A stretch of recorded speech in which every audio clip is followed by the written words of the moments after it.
Tyler, good evening. How are you? Hey, Kyle. How's it going? Doing well. Well, last time you were on here, you said West Virginia needs to wake up with the bats. And boy, Yeah. have they ever over the course of the last 4 games. Your thoughts on what you've seen and how this team has improved offensively and gained some confidence along the way. Yeah, I really think that Kansas or that Cincinnati series was an eye opener for the offense. At Sunday game, you left the bases loaded twice in that game, and then gave up the 5-run inning to Cincinnati to drop the series, and then turned things around pretty quickly and really showed Kansas State what the team was capable of offensively, and then continued that again to Marshall. And to be completely honest, you're going to need offense this weekend whenever you go into Lawrence.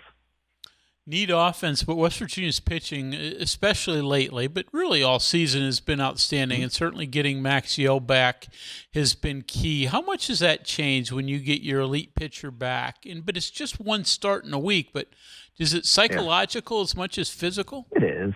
Yeah, I think there is a psychological component to it, but man, whenever you get Maxiell back in the rotation, that is a heavy hand that you can play. And I mean, there were some pitches that he made last weekend. When you look at the analytics of it, 18 inches of horizontal break, so that means that the ball is moving 18 inches from side to side. The plate's only 17 inches wide in itself, so I mean, those are just disgusting pitches. And whenever you can get that on Friday night, you're going to need it, especially against Dominic Vogel of Kansas, who, along with West Virginia's Chance and Cole, are the co-pitchers of the week. By the way, good job bringing some of those analytics in here. I like that, Tyler. Well done. Hey, let's get into this Kansas stuff. What's made them so good, especially over the last 2 years, but in particular this year, as there are a few games ahead here in the Big 12 standings? Oh, I mean, looking at the base of things, I think they recruit really well. Kansas is a hotbed for JUCO baseball, and that's what Kansas does. Coach Fitzgerald really recruits JUCO guys, a lot of JUCO guys in the lineup. I mean, you just look at the middle of the field. You've got catcher, and forgive me on this because it's a fun one, Augusto Mungarita. Very good. That was good. I don't know if you're right, but it's impressive. Hey, all you got to do is add the flair, and then it sounds correct. He's got 12 home runs behind the plate, and then you got Tyson LeBlanc, who's your shortstop, and he leads the team with 16 home runs. I mean, anytime you have a middle infielder who can lead your team in home runs, like Kansas State with D. Kennedy, you've got a weapon there.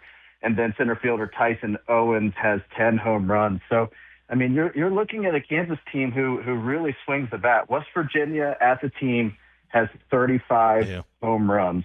Kansas as a team has 83 home runs. I mean, so that's just a massive difference. So West Virginia's pitching is really going to come into play this weekend. But, we've said that every single time we've had you on to preview a team, Tyler. You've got every team has doubled West Virginia's home run total. And you're right, West Virginia's hit 8 home runs in 3 games, and they still only have 35. But it's a testament to what they do. You can win games creating offense in other ways. Yeah, I was talking to Kansas State's pitching coach on Sunday, and he said, he goes, they don't extra base hit you to death. He goes, it's just singles, and then they just keep ripping off these singles, and then your pitcher loses confidence, and all of a sudden, if he misses the plate a couple of times, now you've given up a free base, and they're running, and that's what West Virginia does, is they just create chaos on the bases. With it's just a bunch of singles in a row, some walks mixed in, a couple of hit batters. Now all of a sudden you're bunting and you're stealing, and you've got the defense pulled out of position. So it's kind of like the Steve Saban's coaching school of find what your team does best and just keep doing it until the other team stops you. There was a point last weekend against Kansas State where they bunted 3 times in a row because Kansas State just didn't field the bunt. So if you can find a weakness in the other team, just exploit it. So, Tyler, you're our resident bracketologist, as I said before you came and RPI on. expert. Yeah. So, Kyle went through the numbers, and West Virginia looks like a solid number 2 seed as we come down the end of the regular season. What would it take to get an opportunity to be a 1 seed and a regional host? Is that out of the realm, or is it a long shot? How can they get there? I think it's a long shot. I think if you sweep Kansas, you have a really good shot of getting up there. You sweep Kansas and you sweep TCU. West Virginia needs a little bit of help too. I mean, TCU is sitting at 51, and they're going to have TCU at home. So when you look at that number 51, you really need TCU to jump into the top 50, so that it turns into a quad 2 win versus a quad 3 win. But as things look right now, Lauren Nolan has West Virginia predicted. He has them sitting at 23 in the RPI, which is where they are, but he has them predicted at 28. So that's kind of the Ken Palm of the baseball world.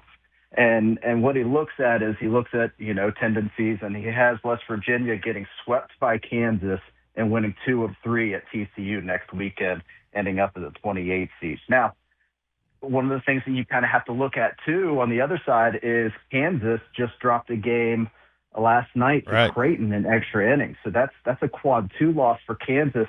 They were on the bubble of we're not talking like them hosting a regional. We're talking about them hosting a super regional. So if they can get in that top 8, then now you're not only talking about a regional coming to Lawrence, but you're talking about super regional in Lawrence. That's what Kansas is shooting for. So you're going to try to come in and play spoiler to Kansas like they did for you a couple of years ago when West Virginia was toying with, are they on the bubble? Are they at 18 or are they a 16?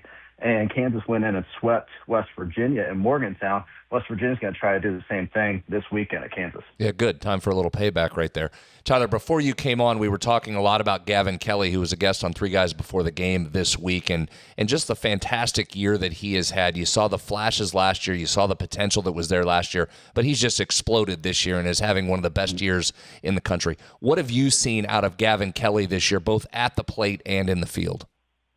I think it goes a lot to his confidence. You talk about the sophomore slump a little bit. I think he's jumped that sophomore slump because he's he's one of those guys that, okay, I've seen this before. I'm comfortable. And he talked on that podcast about his dad having that sports psychology background. That sports psychology is massive in baseball. I mean, baseball is such a head game. And for him to have those mature responses as a 19-year-old, 20-year-old kid, I mean, that is just incredible, and that speaks to why he is having that jump. And plus, I mean, the guy falls out of bed and finds barrels. So, I mean, it's easy whenever you're finding barrels like that. Mm-hmm. Well, you mentioned Kansas. They did have a 10-game winning streak snapped with that non-conference loss to Creighton in extra innings. I believe it was a 13-inning game, but they've won 8 conference games in a row, back-to-back sweeps over Arizona and Kansas State, and they won the final 2 games against Oklahoma State. So they're playing well. It's going to be really difficult. But last thing for you, I mean, West Virginia has found the 3 pitchers they're going to go with, Yale, Cole, and Montesa in the weekend. And that last night was the last non-conference game. So David Hagan could potentially be a big piece of the bullpen going forward too. Yeah, West Virginia really needed David Hagan to step up and throw some innings, because you have to know who's that 4th or 5th guy that you can throw in the conference tournament if you need to, or in a regional if you need to. And it's David Hagan stepped up. You've got Ian Korn, who started last week. Whenever Max Yale was down. So you found a couple of guys. I think West Virginia is comfortable with 4 to 5 different starters, and that's what you need whenever you want to make a postseason run like this. Tyler, great information again. We appreciate it, and enjoy the games this weekend, and we'll see you back behind the mic next week. All right. Thanks, guys. Tyler Barnette there, WVU baseball analyst for ESPN Plus, as West Virginia heads for Kansas.